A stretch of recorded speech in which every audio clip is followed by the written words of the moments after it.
Hello, this is Heather Hoffman, and I have a fun, bright watercolor distress ink background to show you for my card today. And I'm starting off by using the beautiful My Strength and Song Lord. It's an itty bitty from Unity Stamp. And I'm using some distress ink watercolor paper. You can use any watercolor paper. It just needs to be something sturdy to stand up to all the water and moisture that this card is going to have on it. And I like to use my Misty to line this up. The texture of the watercolor paper, it's nice to be able to stamp several times to make sure you get a really, really good impression for the embossing powder to stick to. I'm using the textured side of the watercolor paper. This particular paper, you can use the back side, which is smoother. That will make it easier to get a good sturdy impression, especially if you do not have a Misty. But I stamped it on there 3 times using clear watercolor ink, or watermark ink, I'm sorry. And then I'm sprinkling clear embossing powder. You could also use white. I just like the clear particularly because it just looks a little more magical when you add the color over the top and there's nothing there. And I sped up this little bit. I just used my heat gun to heat set these real quick. Again, it's just clear, so it's really hard to see in the photo. And now I have some distress ink that I pulled out, and I have 3 different color combos. This one I used Abandoned Coral, Spiced Pumpkin, and Mustard Seed. And they're mini cubes, and I'm just smearing them right directly over the top. You notice I'm kind of adding a little bit of a wave pattern. And then just mist some water over the top, and the colors magically blend together and fade out. And I'm using just a clean cloth to kind of catch any stray moisture. This one's a baby wipe. You could use a dry paper towel. And then I'm wiping a little bit off the embossing that's sticking to that to make those letters pop a little more.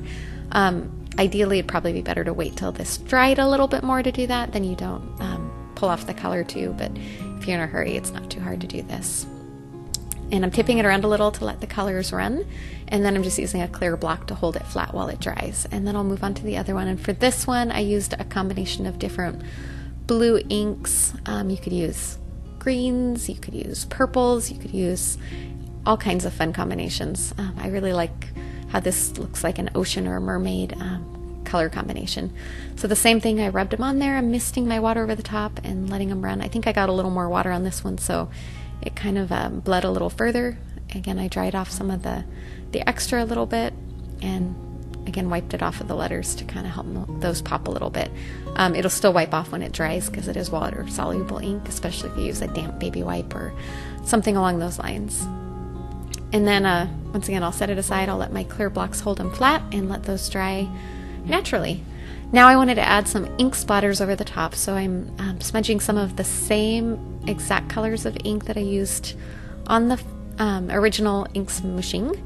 And I'm going to use a water brush. You could just add a little water and use a normal paintbrush to dampen those down a little and move the other one out of the way so I don't get splatters there. And just dip it in the wet ink and splatter it over. Again, I waited until the original part had dried. This way it'll leave distinct droplets, and it just won't run into the water and the moisture. So a little bit of time to the process, but it's worth it for the finished effect that you get.